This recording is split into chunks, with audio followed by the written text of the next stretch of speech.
Hello, AP Psychers. Mr. Galusha here with 9.5.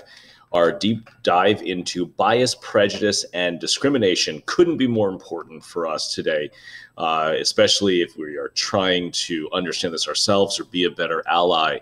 I think this is a great place for us to start the year. So we're looking to describe the processes that contribute to our differential treatment of group members. These are the terms that we need to get through for the College Board. I'm going to add some others in just because I think this is so important for us to have a good handle on as psych students and as humans. I would actually start this conversation with a notion that humans are cognitive misers. Now, you might have watched The Heat Miser when you were growing up as a kid. A miser is someone who doesn't want to spend money. Typically, it's applied to a financial aspect. So a cognitive miser, is someone who doesn't want to think, doesn't want to spend their thinking power. And the argument here is the human mind is considered to be a cognitive miser.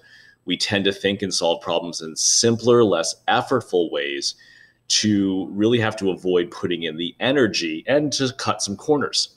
Now, one of the main ways that we do this, one of the main ways we have to do this is by having different schema for everything. Those are mental categories that are formed from experiences that help us organize our world. Now, you have schemas for every type of thing. You've been developing your schemas and refining those, and accommodating them and assimilating new information for years and years. You have schemas of yourself, categories that you put yourself in. You have different social schemas, things to do. You have different event schemas. Like when I go to a classroom, I walk in, say hi to the teacher, and sit down. That schema works when you are in that situation. It is vastly different. Let's say if you came to my house and just walked right past me and sat down on my couch. Super weird because it's a different schema. But schemas allow you to kind of know how to navigate. You also, unfortunately, have schemas for entire groups of people. And the problem with that is that, schemas for a situation, schemas for the fact that, this is a desk over here, but so are these over here. That kind of works and helps us do things. But once we take the complexity of a human and we try to dump them into a mental category, it gets really messy. I like to think of schemas as Tupperware containers in our brains. And so our schemas, we put all things desk into one Tupperware container so we know how to interact with it. We do our work on it instead of sit down and have dinner at it. But the problem becomes when we take the complexity of a human and try to put them into a schema box. We end up with overgeneralized beliefs about a particular group of people, and that is called a stereotype. Now, those beliefs can be positive or negative, but it does happen anytime you try to put a human, something as complex as a human, into a box, either by gender. And again, if we just have two boxes for that, that's not going to hit the complexity of people, ethnicity, race, age. We all have these different boxes, and we make assumptions about people in those boxes. And that's stereotypes. They're overgeneralized. All sentences will always, are they always on fault? No, I don't know. See, all sentences are hard because it's a little too complex to kind of say something is always right or always wrong. And then you take a human and you try to apply that to them, it's going to break down. So it's bad thinking. It's cognitive miser thinking. Now, stereotypes can be applied to people in groups, like I've just said. Now, one of the errors that we make in thinking when we find someone that we want to put into a stereotype box is we make what's called the out-group homogeneity bias. And that bias right here is we overplay the similarities of people in the group. We're like, oh, okay, I put you in that box, you must all be alike, even though we kind of play up our individual differences. The out-group homogeneity bias is that we overassume uniformity of out-group, people that are not part of our group, their attitudes, their personality, and their appearance. We assume the them are all alike. And that we do that because we're cognitive misers, and it's easier to then throw them into our stereotype box. I'm going to argue here that a prejudice then is when you have a stereotype box and you assign a specific negative attitude to everything you put in that box. So you're like, everything in this box has this, my opinion is this of them. And then what you're doing is there's so many cognitive errors. You're trying to not think as much. You take a person, probably judging them by their physical appearance, right? Because you're not even getting to know them. So you're taking them, you're making an assumption, first and foremost, they fit in this box. And then when you slap the lid down on top of the box, you are also prescribing your negative attitude to that person, because you're assuming everybody in that box shares those characteristics. That's outgroup homogeneity bias. And when you ascribe that negative thing to the person, now you're doing prejudice, a negative attitude about one of those mental groupings placed onto a person. So if you want a different definition here, it's an unjustifiable, so there's no evidence to back this up, and usually negative attitude toward a group and its members. So, I mean, toward a group, but then you specifically start to apply it to individuals in that group as well. So there's a lot of cognitive errors that happen along the way. It's a prejudgment of someone. You're slapping that negative down as soon as you are closing them into that stereotype box. So the stereotype is an oversimplification about a group of people, oftentimes unfair, but doesn't have to be. The prejudice is when you then apply that specific negative attitude to the group, and thereby anybody you put into the group. So now it gets very individual as well. What are the factors involved in prejudice? There's stereotypes, those general beliefs, and then there's the negative emotions that people would have, holding emotions such as hostility or fear towards a group. We'll get to the implicit bias test in a minute. I gave you a link there. Discrimination, though, is the acting upon that. So we have the cognitive error that's probably caused by being a cognitive miser, right? You create these schemas, these overgeneralized categories called stereotypes. And then when you have a negative attitude and you place people into it, that's a prejudice. And then if you act on the prejudice, that's discrimination. So discrimination is the act. The prejudice is the cognition. And notice you can have the cognition of prejudice without having the act of discrimination. And so that's going to be an implicit racism that you would have instead of explicit. But it's still there. You still have that prejudice. So choosing not to date a person because of their race and making that behavior, that observable behavior, that would be discrimination. Not hiring someone because of their gender, that would be a discrimination. Ethnocentrism is tied to this. It's assuming the superiority of one's ethnic group. So you have these different boxes, but you hold your box to be higher than the rest. That's ethnocentrism. Remember, ethnicity usually defined by culture and language. Now you have in-group versus out-group. Your in-group is those that are in your box. So if you're ethnocentric, you've got your peeps, and then you assume your peeps are better. That would be ethnocentrism. In-group is the us. It's who I feel shares things with me. It might be your ethnicity, your athletic team, your sex. Like you assume that you're better. And then you have the them, the others. That's the out-group. So your rival high school. So this would be the us. The in-group would be the Weymouth Wildcats, and then the out-group would be the Braintree Womps.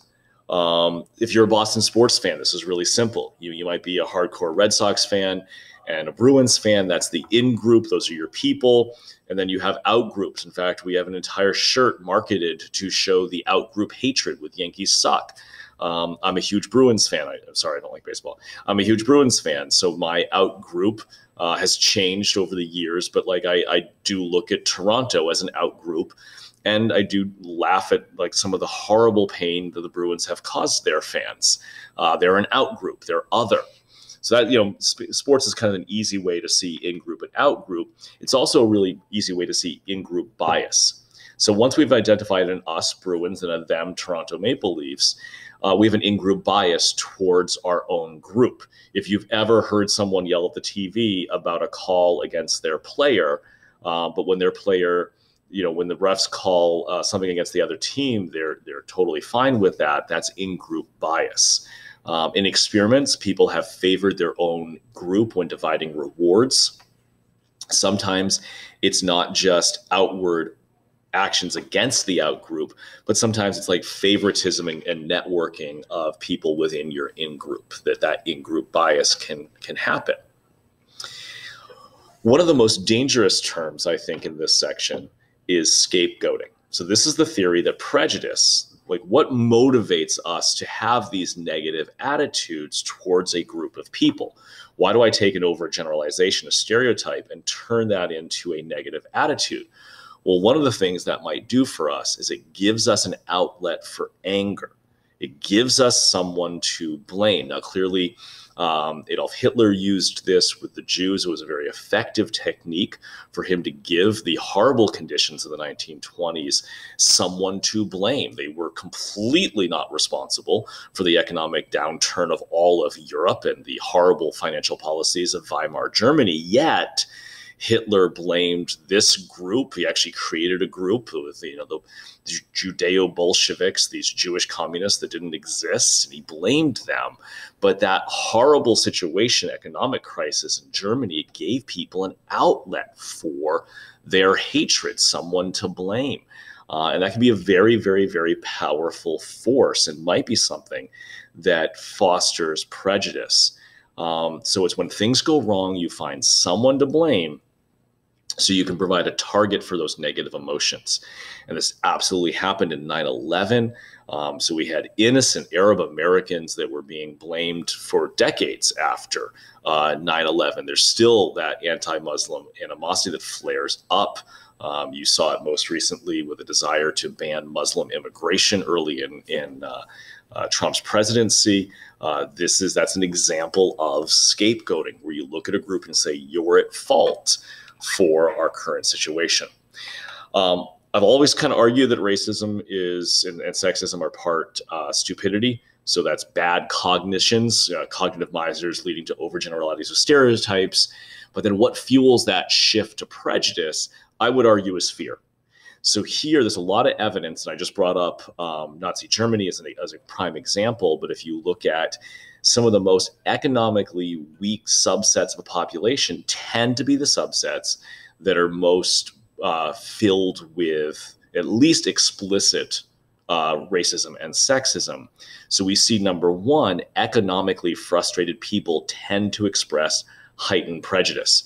Being right down there at the lowest end of the social ladder, you're looking for someone else to hate, to fear, to blame your conditions on, to make sure that your life doesn't get worse. So oftentimes that anger is not directed at the people at the top of the society, but is meant to look down and push down the people that are right below us. I would argue that highly misogynistic rap would also be an example of trying to find another group of people here, women of color, who should be pushed down. So you'll see this in anything. You'd see it in the Irish population in the United States during the 1920s and 30s and 40s, having severe racial clashes with people of color. Again, and the Irish were being treated horribly as well. So here you have a group that was marginalized and pushed down, but then also looking to find a group beneath them in the unjust social structure to kind of blame things on. So I think fear is what really motivates that hatred, fear of moving down on that social ladder. And anytime we try to find a group that's below us, there's some really negative connotations and results that come from that. Experiments that create temporary frustration. So if you're frustrated from reaching your goals, whether it's financially or with social immobility, that frustration will increase the anger and a need to vent that anger, and scapegoating gives you that source. And that leads us to the ultimate attribution error, which is one of the other ways that I think cognitively racism happens, and prejudice and sexism. So it's the tendency for persons from one group, the in-group, to determine that any bad acts by members of an out-group are caused by internal attributes or traits rather than external circumstances. So here we look at the out-group and say, okay, it's because of their personalities, it's because of who they are, it's not because of their situations. And I think the best example we have of that is a statement made by Donald Trump on June 16th of 2015. This is a very famous, when Mexico is sending its people, they're not sending their best. They're bringing drugs, they're bringing crime, they're rapists. So here we have, every immigrant that's coming over, they're doing bad things. They're rapists, they're drug dealers. And we have, some I assume are good people. So he makes another internal attribution, but we really have no external attribution, no reason for the economic push of immigrants across the border from Mexico and the pull offered by different employment opportunities, albeit illegally, in the United States. So here you have all internal attributions. That's why it's the ultimate attribution error, because you are applying it not to one person's actions, but an entire group. And I think this is a great example. We also have implicit and explicit prejudice. So, careful that it's not just explicit, that we either know it or it turns into an action, it's discrimination, but it also can be implicit, just your knee-jerk response. And a lot of our videos kind of looked at that yesterday. So how does race prime perceptions, I think a really interesting experiment was done by Keith Payne. People have viewed a white or a black face, then immediately followed by a flash gun or a hand tool, which was then followed by a masking screen. So you saw a face, immediately saw a tool or a gun, and then saw a masking screen. Priming, when people were flashed with a black face rather than a white face, also made them more likely to misperceive the flash tool as a gun. Now, this is because of something called implicit bias or implicit prejudice. White university women assessed flawed student essays they believed had been written by either a white or black student. The women gave low evaluations, often harsh comments to the essays supposedly written by a white student. So they're making these implicit, when the same essay was attributed to a black student, their assessment was more positive, more patronizing, assuming, that's that horrible thing when you look at someone of color and say, oh, you're articulate, that you're the horrible assumption, that's a microaggression. The horrible assumption that you're making there is you're expecting someone to be inarticulate, which you have no basis for any reason for say that. So we test these implicit biases. And you took one of those tests with a Harvard study. And what I want you to understand is the implicit test tries to look at if you've been kind of saturated, marinated in a society that has told you white is associated with good things and people of color are associated with bad things. So the most horrible example of that for our society is that black men are associated with violence, and we see it and we're told it again and again and again. And it comes into the groundwater so that it might change implicit reactions by people that are policing our streets. So the implicit association test is trying to take a look at, do you live in a society and have you been permeated by a society that tells you that wrong message again and again and again and again? And if you didn't score well on that, that doesn't mean that you're a racist. It means that you have been part of a society that has told you that, and that it doesn't have to be the end of the story. So the test does it this way.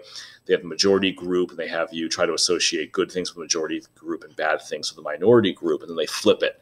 And if it takes you an awful lot longer when they flip it, that shows your implicit bias, according to this large Harvard study. The concerning thing, though, is that regardless of if you're an in-group or an out-group person, so if you're a person in the minority or the majority, you've been told the same message and oftentimes score with an implicit bias towards the majority group, which is kind of really disconcerting, right? Verna Myers, the TED Talk that I had you guys watch, I think gives us a path forward to this. First, we got to retrain our brains. There are countless examples in this instance of black men and being associated with violence where that is completely horribly false. So we need to now have a society that celebrates the wonderful contributions of many different black men. And I'm just an ally here. I'm not going to speak over Verna. Listen to her TED Talk. I think she hammers it home. So retrain our brains, walk towards our bias, get out of those in-groups and be with others that are not in your in-group, to expand that. Don't let those be these walls, she says. And then what I love here, and this is where I feel like I need to use my privilege consistently. I think it's why I'm recording this video right now, to stop the spread and acceptance of this type of thinking. So not to speak over the voices of those that are actually affected and have the narrative and has way more expertise. But when we can, to speak out against at any time the racism or sexism that we see. I am never okay, no matter who it is, on any end of the political spectrum, to allow messages of racism or sexism or inequality to stand. And we have to use any kind of pulpit that we have to stand against those types of thoughts. So that is a take a look at, it's like a psychological look as to why it might happen. It might be a lot of cognitive incorrect thoughts combined with fear and aggression. So it's kind of a simple answer to a complex problem, but I think sometimes understanding like why this might appeal to the human psyche is super powerful, so that we can then fight against it, because we don't have to be slaves to those desires in us. So I hope this helps, and this is 9-5. Looking at bias and prejudice. Take care, AP Psychers.